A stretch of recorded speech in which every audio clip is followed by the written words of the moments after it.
तो चलिए एक बार फिर से आप सभी का स्वागत है दोस्तों हमारे YouTube चैनल पर। दोस्तों आज के इस वीडियो में बात करने वाला है class 11th history chapter number 1 और चैप्टर का नाम हमारा है समय की शुरुआत। तो देखिए दोस्तों, इस चैप्टर से जितने भी इंपॉर्टेंट क्वेश्चंस बनेंगे ना, हर एक क्वेश्चन को हम लोग बारीकी से देखेंगे और हर एक प्रश्न को हम लोग समझने का प्रयास भी करेंगे और साथ ही साथ एक्स्ट्रा क्वेश्चन भी करने वाले हैं।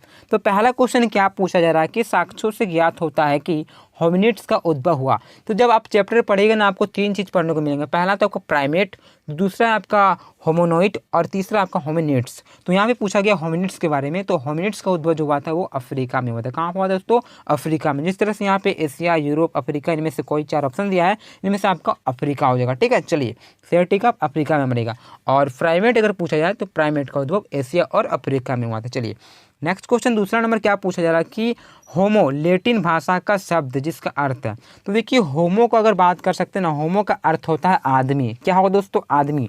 तो करेक्ट आंसर आपका आदमी हो जाएगा। ठीक है, यहाँ पे चार ऑप्शन दिए हुए हैं, आदमी, स्त्री, वानर और इनमें से कोई नहीं। तो करेक्ट आंसर आप सभी का हो जाएगा आदमी। ठीक है, तो आप सभी का एग्जाम MCQ टाइप का होने वाला है, क्लास 11th वालों के लिए है और बहुत ही इंपॉर्टेंट क्वेश्चन है। हर एक क्वेश्चन को हम लोग बारीकी से देखेंगे। इसी तरह से वीडियो लाने का प्रयास करूंगा मैं हर एक चैप्टर का। चलिए थर्ड क्वेश्चन देखेंगे और तीसरा प्रश्न क्या पूछा जा रहा है कि होमो, ठीक है, होमोनिड्स समूह की विशेषता है। तो यहाँ पे टाइपिंग मिस्टेक हुआ है। ठीक है, होमिनिड्स पूछा गया है, तो होमिनिड्स समूह का जो विशेषता है वो आपको बताना है।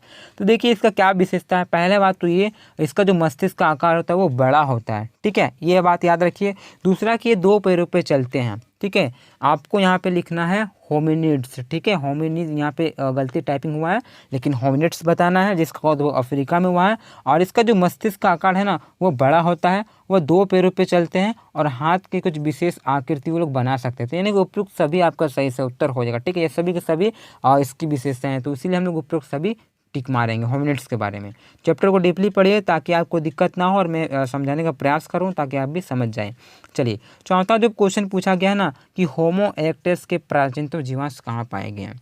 तो देखिए होमो इरेक्टस के जो प्राचीनतम अगर बात कर सकते जीवाश्म जो पाए गए हैं वो एशिया और अफ्रीका में पाए गए हैं। ठीक है दोस्तों, कहाँ? एशिया और अफ्रीका। जिस तरह से यहाँ पे एशिया दिया हुआ है, एशिया अफ्रीका दिया हुआ है, यूरोप ऑस्ट्रेलिया दिया है, तो करेक्ट आंसर आपका हो जाएगा एशिया और अफ्रीका में। चलिए पांचवा देखते हैं और फिफ्थ क्वेश्चन पूछा जा रहा है कि वैज्ञानिकों ने होमो को किन प्रजातियों में बांटा है। तो देखिए वैज्ञानिकों ने होमो को ना होमो हैबिलिस में भी बांटा है, होमो इरेक्टस में और होमो सेपियंस में बांटा है। तो ये सभी के सभी आपका सही से उत्तर हो जाता है। ठीक है, वैज्ञानिकों ने होमो हैबिलिस, होमो इरेक्टस और होमो सेपियंस में बांटा, यानी कि सभी के सभी आपका सही से उत्तर हो जाता है। छठा क्वेश्चन देखेंगे और देखिए क्वेश्चन को बारीकी से देखिए और कॉपी में नोट करके रख लें। ठीक है, चलिए छठा क्वेश्चन क्या पूछा जा रहा है कि होमो निएंडरथैलिस के जीवाश्म पाए गए हैं। तो बहुत ही इंपॉर्टेंट है।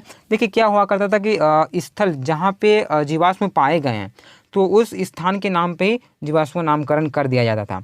तो यहाँ पे होमो निएंडरथैलिस कहा गया है। तो इससे रिलेटेड देखिए आप सभी को पता चल जाएगा निएंडर घाटी। तो करेक्ट आंसर आपका निएंडर घाटी हो जाएगा। ठीक है, याद रखिए क्या क्या करता था कि स्थान के नाम पे ही जीवाश्म का नाम रख दिया जाता था।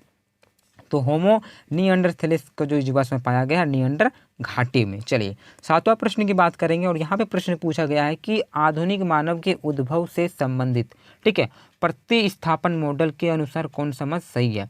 देखिए प्रतिस्थापन मॉडल अगर आप पढ़े होंगे और एक क्षेत्र निरंतरता मॉडल। तो देखिए प्रतिस्थापन मॉडल में क्या करना है कि मनुष्य का जो उद्भव हुआ सिर्फ एक ही स्थान पे हुआ, वो है आपका अफ्रीका में। ठीक है, प्रतिस्थापन मॉडल क्या कहता है कि जो मनुष्य का जो उद्भव हुआ है, ठीक है, सिर्फ एक ही स्थान में हुआ है, वो है अफ्रीका में हुआ है। उसके बाद मनुष्य एक ही स्थान से दूसरे स्थान चले गए हैं। ठीक है, याद रखिए। और एक आपका आता है क्षेत्र निरंतरता मॉडल। और देखिए क्षेत्र निरंतरता मॉडल का कहना है कि मनुष्य का उद्भव मतलब मनुष्य अलग अलग स्थान पे जन्म लिया, लेकिन ये प्रतिस्थापन बोलता है कि मनुष्य एक ही जगह मतलब उद्भव हुआ है, वो अफ्रीका है, फिर अफ्रीका से अलग अलग स्थान वो चले गए हैं। ठीक है, चलिए आठवां प्रश्न बात करेंगे। यहाँ पे प्रश्न पूछ रहा है कि गुफा चित्रकला का प्राचीनतम प्रमाण किस काल का मिला है। ठीक है, तो चित्रकाली अगर बात कर सकते हैं हम लोग गुफाओं में, वो नवपाषाण काल में मिला। ठीक है, कौन सा काल दोस्तों? नवपाषाण काल। तो नवपाषाण काल आपका सही से ऑप्शन नंबर जो थर्ड दिखाई दे रहा है 3 सही से उत्तर हो जाएगा। ठीक है, याद रखिए। आग का खोज, आप सभी का पत्थर का निर्माण, मिट्टी का, ये सारे नवपाषाण काल में ही हुए हैं। 9वां नंबर प्रश्न पूछा रहा है कि पत्थर के औजार संभवतः सबसे पहले किसने बनाए। देखिए पत्थर का औजार सबसे पहला जो बनाया था, यहाँ पे क्या क्या क्वेश्चन में ऑप्शन दिया हुआ, रामापिथिक्स, ऑस्ट्रोपिथिक्स, निएंडरथाल, इनमें से कोई नहीं। तो सही आंसर आपका हो जाएगा ऑस्ट्रोपिथिक्स। ठीक है, ऑस्ट्रोपिथिक्स ने सबसे पहले पत्थर का औजार बनाया था। कौन दोस्तों? ऑस्ट्रोपिथिक्स। तो करेक्ट आंसर आपका ऑप्शन नंबर 2 हो जाएगा। वीडियो को अगर आपको एक बार में समझ नहीं आता है, वीडियो को और एक बार करके देखें, ठीक है, ताकि आप सभी को क्लियरली समझ में आ जाए, और चैप्टर को पढ़ लें ताकि और भी दिक्कत ना हो। देखते हैं 10वां प्रश्न। प्रश्न पूछा जा रहा है कि किस युग में मानव खेती करना सीख लिया था।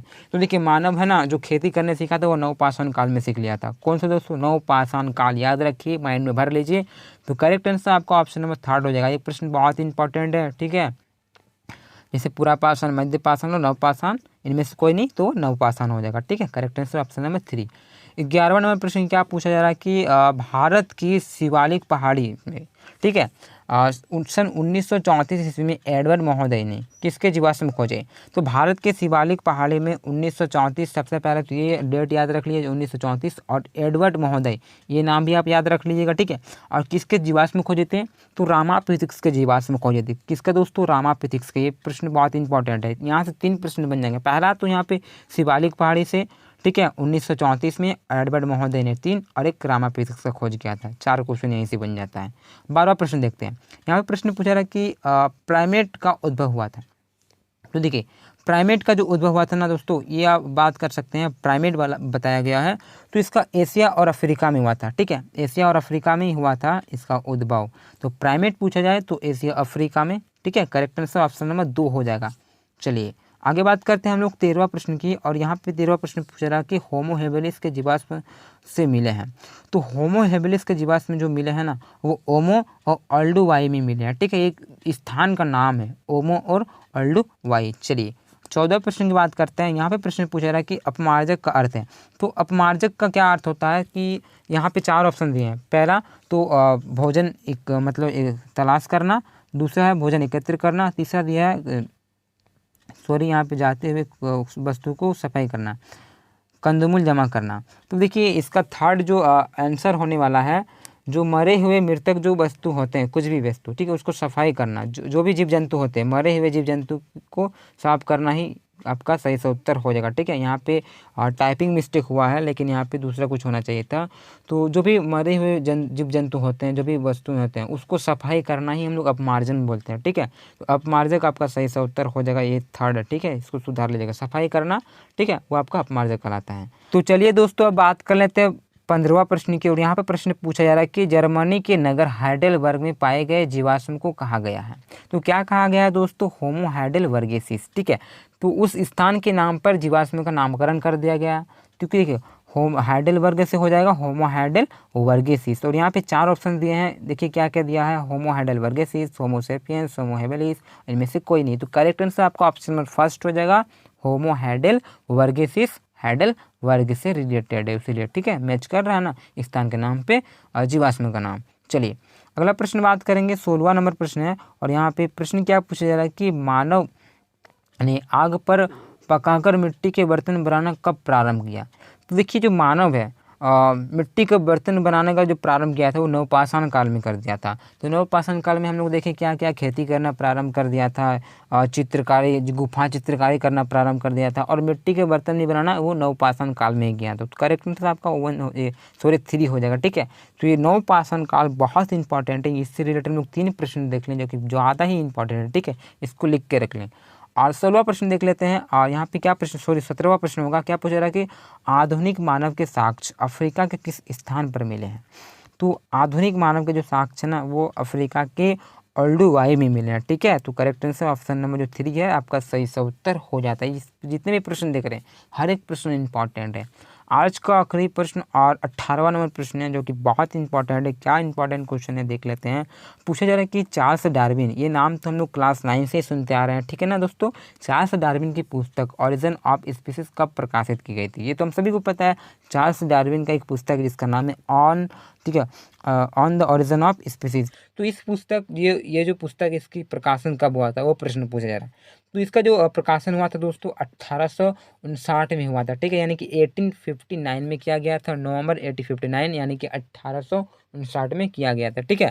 तो याद रखिए इस नाम को। इसी प्रकार से दोस्तों वीडियो पाने के लिए चैनल को सब्सक्राइब कर ले। जो भी न्यू बच्चे हमारे चैनल में ज्वाइन किए हैं सारा हमारे चैनल को सब्सक्राइब कर लें। सारा वीडियो आप सभी को उपलब्ध कराया जाएगा, हर एक चैप्टर का, पॉलिटिकल साइंस का भी वीडियो मिलेगा, ज्योग्राफी का भी वीडियो मिलेगा, और हिंदी इलेक्टिव के लिए वाले को तो मिलेगा ही मिलेगा, ठीक है। तो मतलब आर्ट्स वालों के लिए जितने भी हैं सब्जेक्ट सारा हमारे चैनल के माध्यम से उपलब्ध करवाया जाएगा। और साथ ही आप मेरे टेलीग्राम चैनल को ज्वाइन कर लें, मैं लिंक डिस्क्रिप्शन में डाल दूँगा। और मुझे आप इंस्टा पे फॉलो करना चाहते हो तो मैं उसका भी लिंक डिस्क्रिप्शन में डाल ही दूँगा, ठीक है। तो वहाँ से आप मुझे फॉलो कर सकते हो। किसी प्रकार का दिक्कत हो तो टेलीग्राम करें। तो चलिए दोस्तों इसी प्रकार हम लोग नेक्स्ट वीडियो मिलते हैं। जय हिंद, जय भारत।